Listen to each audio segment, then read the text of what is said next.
ডাব চিংড়ির যদি এই রেসিপিটা একবার বানিয়ে নেন, ডাব চিংড়ির আর অন্য কোনো রেসিপি পছন্দই হবে না। গ্যারেন্টি দিয়ে বলছি।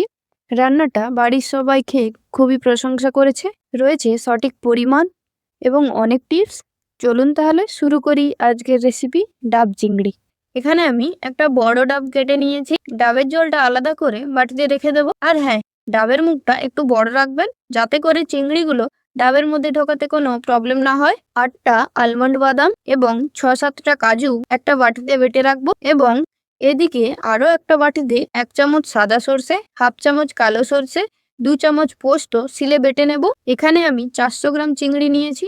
আমি এখানে 2 রকম চিংড়ির ব্যবহার করছি। চিংড়িতে লবণ, হলুদ, লঙ্কা গুঁড়ো দিয়ে ম্যারিনেট করে নেব 10 মিনিটের জন্য।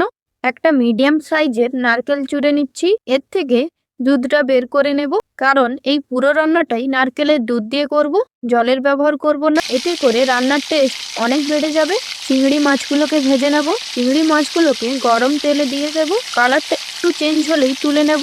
মোট 30 সেকেন্ডের মতো ভাজবো।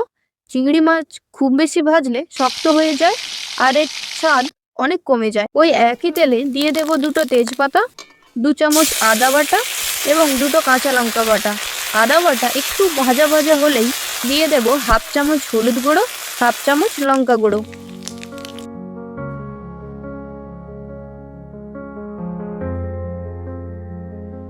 হলুদ এবং লঙ্কার মধ্যে থেকে কাঁচা গন্ধ চলে গেলে দিয়ে দেব সর্ষে ও পোস্তুর বাটাটা। মশলা থেকে তেল ছেড়ে দিলেই দিয়ে দেব আলমন্ড বাদাম এবং কাজুর পেস্টটা দিয়ে মশলা ভালো করে কষিয়ে নেব। কষানো হয়ে গেলেই নারকেলের দুধ এবং পরিমাণ মতো লবণ দিয়ে দেব।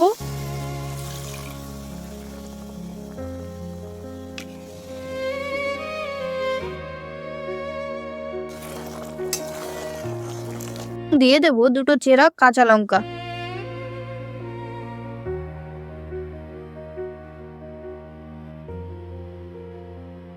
এরপর ভেজে রাখা চিংড়ি মাছগুলো এবং ডাবের জল দিয়ে 1 মিনিট ফুটিয়ে নামিয়ে নেব।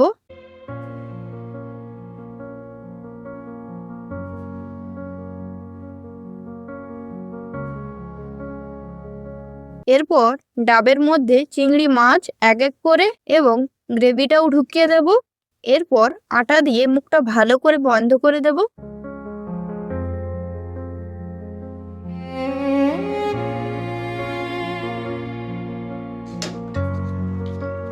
গ্যাস জ্বালিয়ে ডাবটা গ্যাসের উপরে রেখে দেব। গ্যাসের ফ্লেমটা লো টু মিডিয়ামে রেখে দেব 30 মিনিটের জন্য।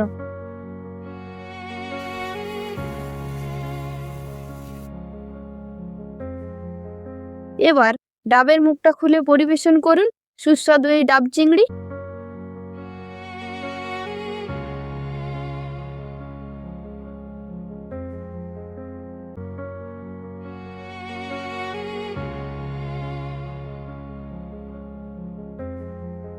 আপনার যদি রেসিপিটি ভালো লেগে থাকে তাহলে চ্যানেলটা সাবস্ক্রাইব করতে ভুলবেন না। দেখা হচ্ছে পরের ভিডিও। সুস্থ থাকুন, আনন্দে থাকুন।